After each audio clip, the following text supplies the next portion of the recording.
El director general de Impuestos Internos, Magín Díaz, ofreció un discurso ante la Cámara Americana de Comercio en donde dijo que la evasión impositiva es una especie de deporte nacional que se practica por amplios sectores de la sociedad dominicana. Cuestionó la estructura impositiva dominicana, además dijo que hay exceso de leyes que son de incentivos que favorecen mucho la evasión fiscal. Esto plantea, por supuesto, un desafío importante para el gobierno. Significa que el gobierno va a aumentar las recaudaciones, que va a cambiar la estructura impositiva, que va a eliminar las exenciones fiscales por sectores y que al mismo tiempo va a propiciar un aumento del salario para conseguir que los salarios puedan pagar impuestos, los asalariados. Queremos conversar sobre este tema con José Rijo, es un experto en asuntos tributarios, en asuntos presupuestarios, ha sido asesor del Congreso Nacional y de organismos internacionales. Está con nosotros y le agradecemos que haya aceptado conversar sobre este tema, que es un tema espinoso en ocasiones, porque a la gente no le gusta hablar mucho del tema de los impuestos. ¿Qué piensa del discurso en general de Magín Díaz ante la Cámara Americana de Comercio con estos desafíos que él se planteó? Fausto, para mí es un gran privilegio poder conversar contigo en este espacio tan importante de concienciación de la gente. Yo creo que la comunicación, los medios tienen que ser los instrumentos que contribuyan a que la gente tome conciencia de sí misma y de la realidad.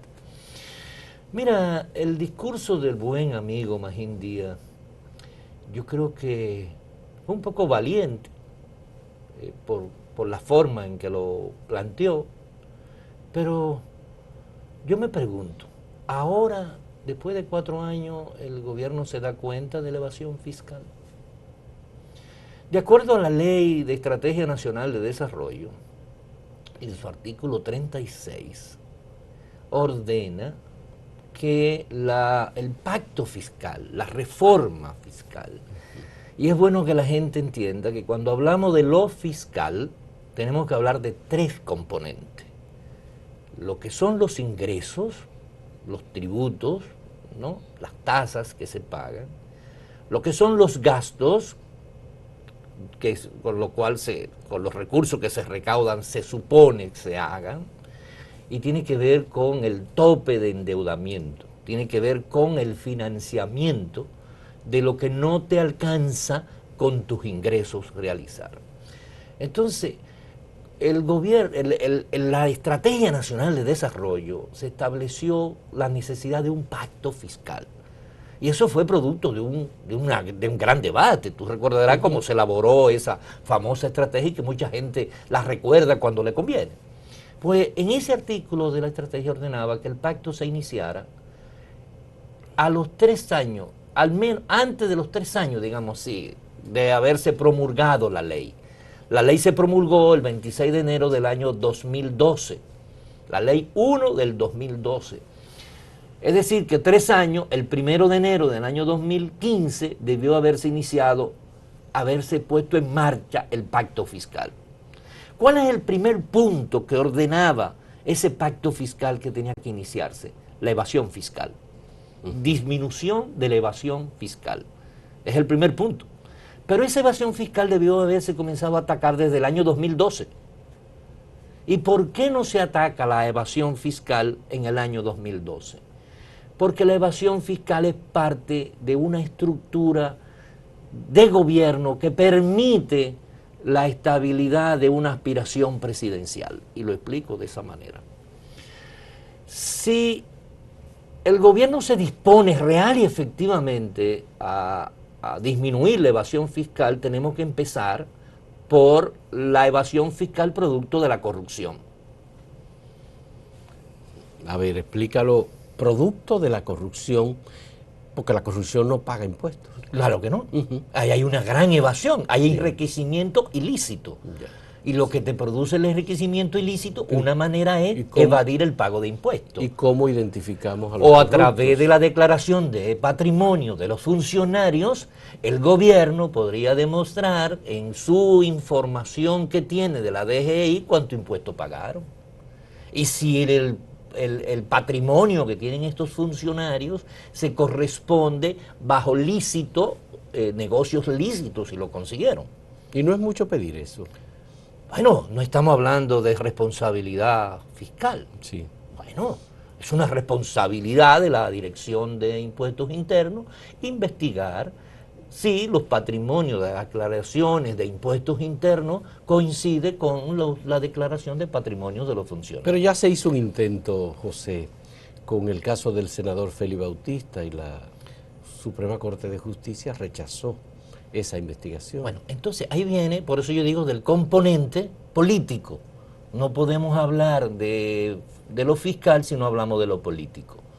La evasión, de la disminución de la evasión fiscal en estos 3 primeros años de gobierno de Danilo Medina iban a afectar su carrera por la reelección, ¿no? El segundo punto fundamental del pacto fiscal tiene que ver con la transparencia, calidad y racionalidad del gasto público.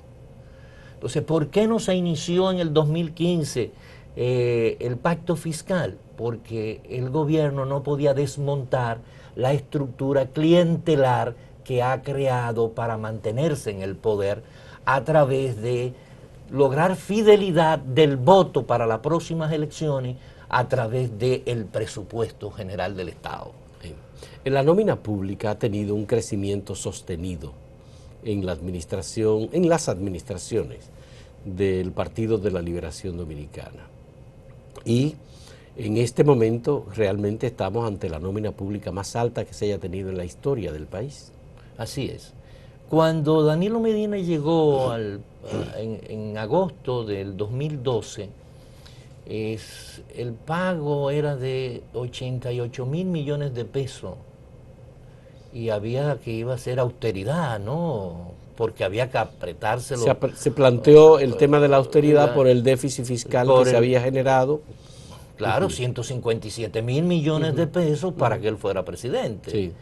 Entonces, ¿pero qué pasó? ¿Qué ha pasado a la fecha? Bueno, en el 2015 terminamos con 153.000 millones de pesos en pago de nómina.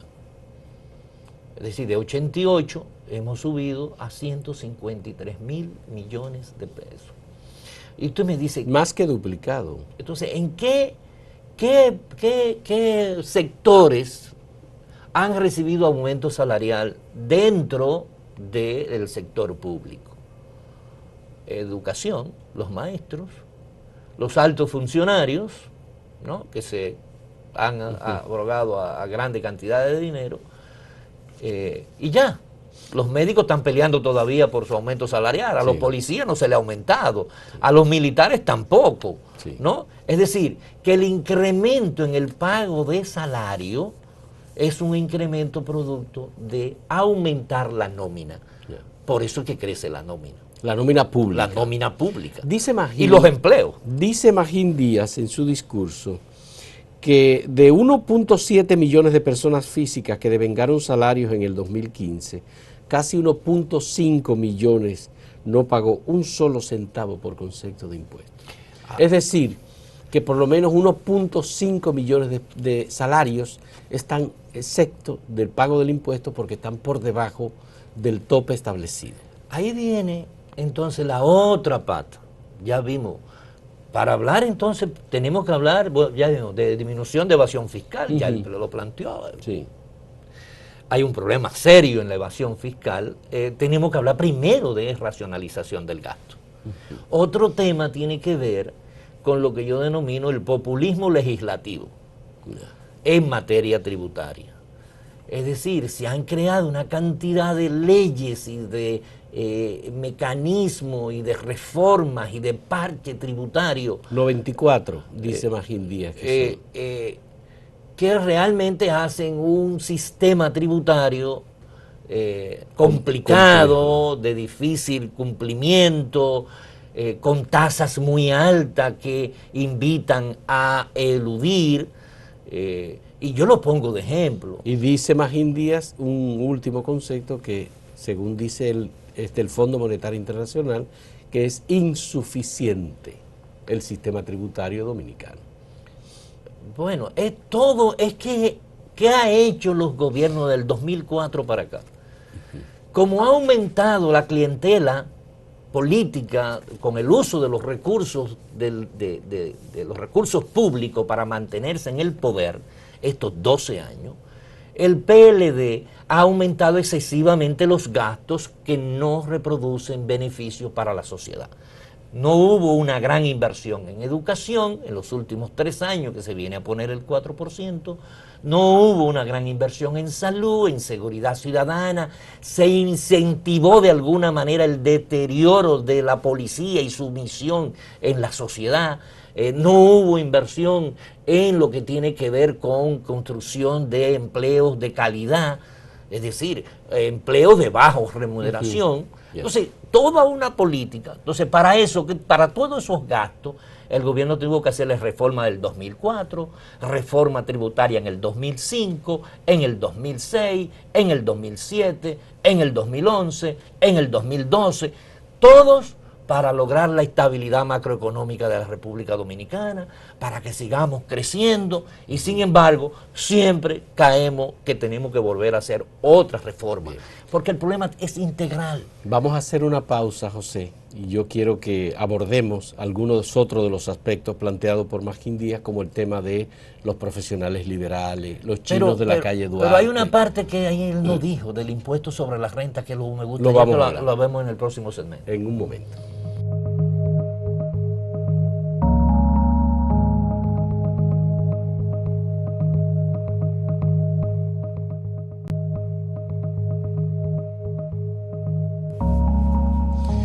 Se ha quejado Magín Díaz de que los profesionales liberales no pagan impuestos, también se ha quejado de que los chinos hacen negocios y no pagan impuestos, se manejan en efectivo, que eso tiene que terminar, que él tiene una orden del presidente de la República, Danilo Medina, para ponerle fin a estas cosas. El gobierno no tiene todavía una propuesta del tema salarial, parece que eso tiene que consensuarlo con el sector privado.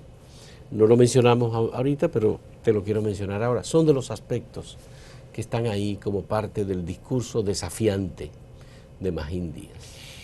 Bueno, yo vuelvo y te repito, para mí hablar de los chinitos de la Duarte es un populismo para poner ejemplos gráficos de lo que se quiere hacer.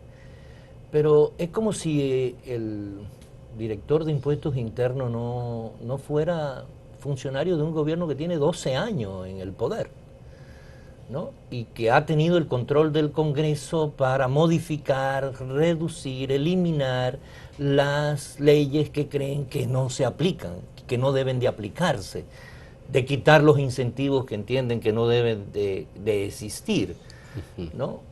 Empecemos por el impuesto sobre la renta. Él dice que poca gente paga impuestos sobre la renta. Bueno, pero ¿cuál es el nivel de salario que hay en la República Dominicana? Claro. Y el nivel de salario indica, de acuerdo a la ley, que los que ganan por debajo de 34,000 pesos no pagan impuestos sobre la renta. ¿Y quién colocó eso? En la última reforma de que se suspendió inclusive por 2 años la indexación del impuesto sobre la renta de las personas que ganan menos de 34,000 pesos. Es decir, se puso un tope y después ahora es que se ha venido a indexar. Pero ¿quién lo aprobó? El Congreso del PLD. Si quería eso en el 2012, ¿por qué no lo plantearon? Ahora sí, ellos plantearon en el 2012 de ponerle el impuesto sobre la renta al doble sueldo, porque dentro de las exenciones que hay, el doble sueldo, ¿cómo es? El bono de Navidad. De Navidad, la regalía pascual. La regalía pascual. La regalía no paga impuestos, no se aplica el aguinaldo, como le dicen en algunos lugares. ¿No? Sí.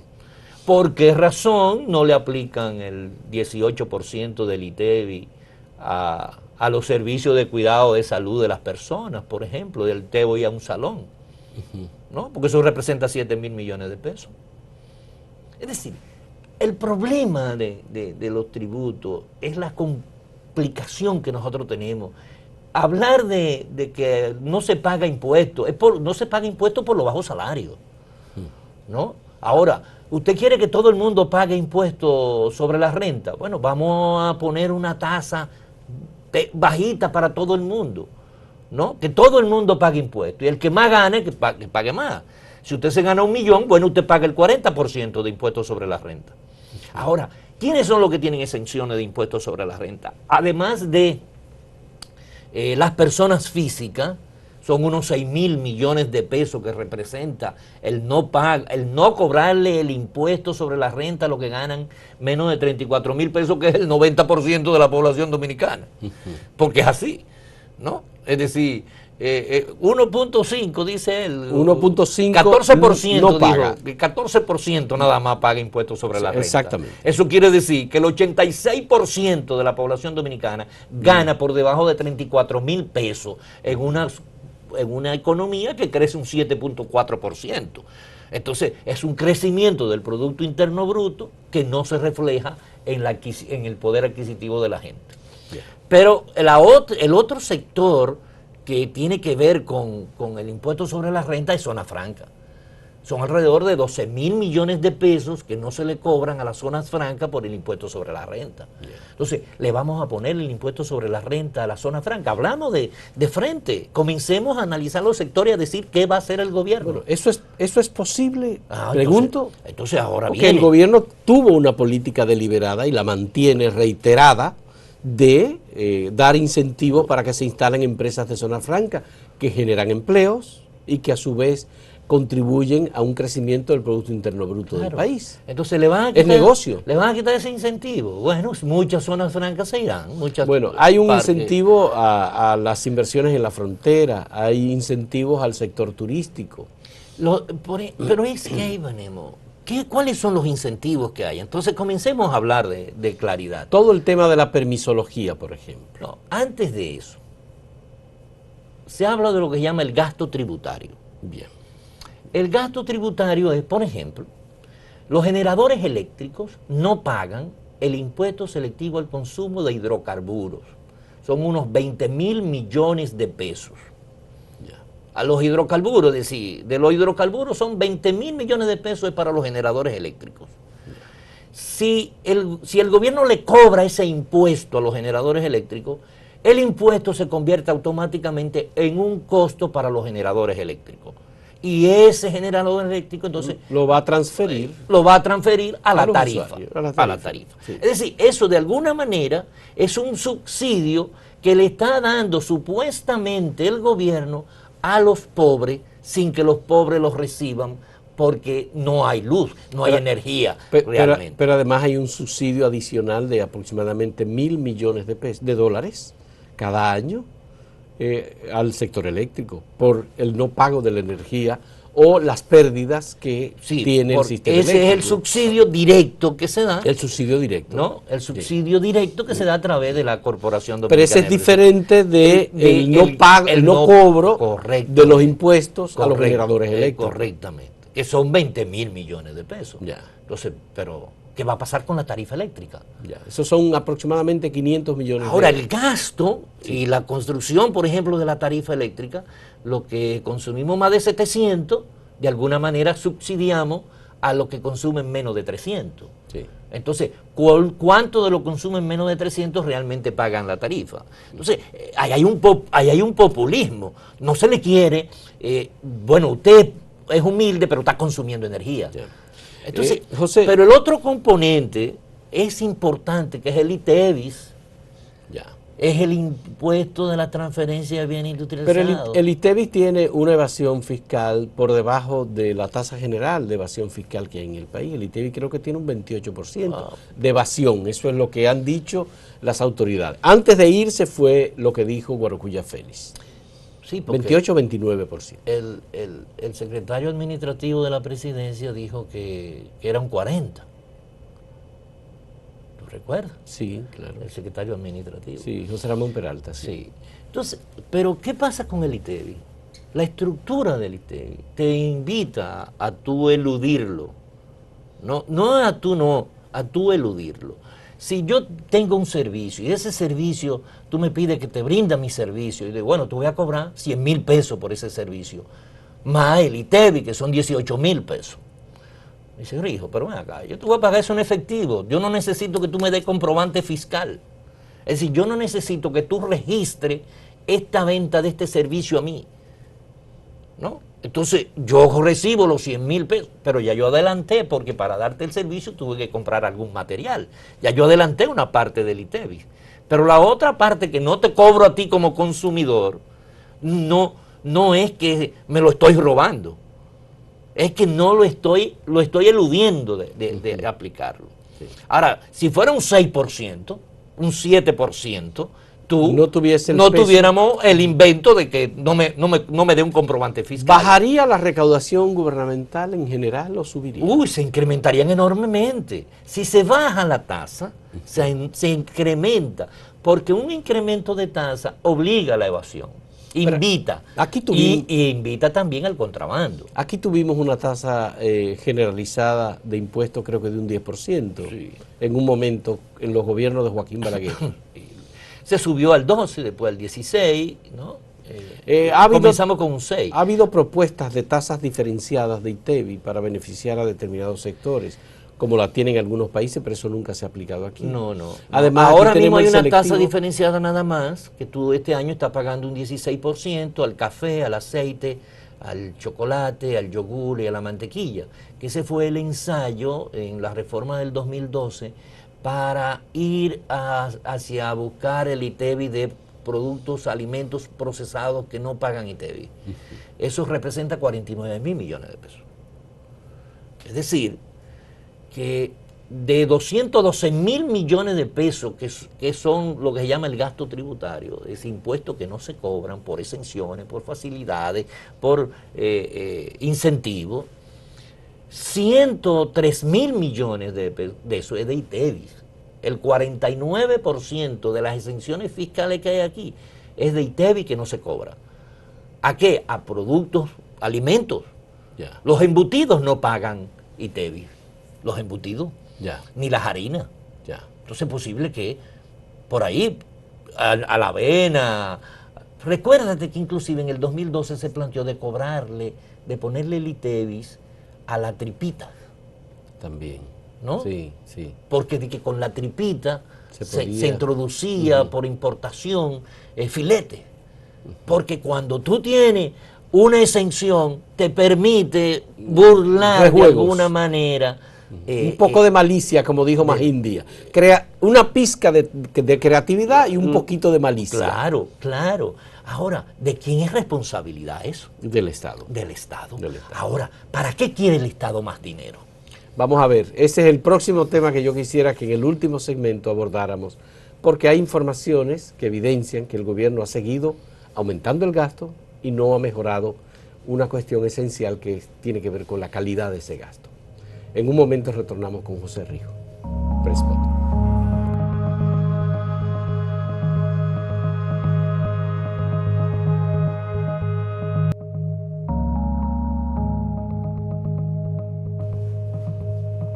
José Rijo, ¿qué es lo que ocurre? Que el gobierno se niega a hablar del tema de la reducción del gasto o mejorar la calidad del gasto. Es disminuir la clientela, y esto es un Estado altamente clientelar que ha sustentado la búsqueda del control de todos los poderes del Estado para poder tener una sociedad sin consecuencia. Desgraciadamente es así.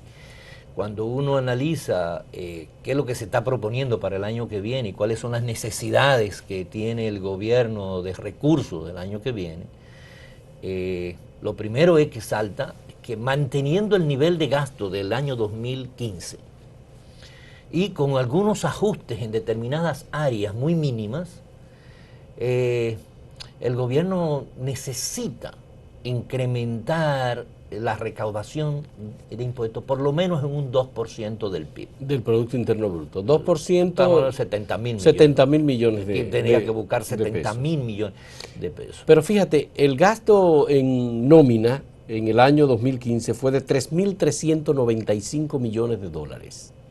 Y el gasto en nómina del año 2004 fue de 715 millones de dólares. Sí, no, es decir, El aumento es impresionante. Impresionante. Son unos datos que ofrece Eduardo García Michel en un artículo que se publica este día en Diario Libre. Bien, el gasto en nómina es enorme, pero hay un componente de que producto del modelo presupuestario que ha creado déficit año tras año, es, por ejemplo, ¿cuánto hay que pagar de intereses de la deuda del año que viene? 121.000 millones de pesos.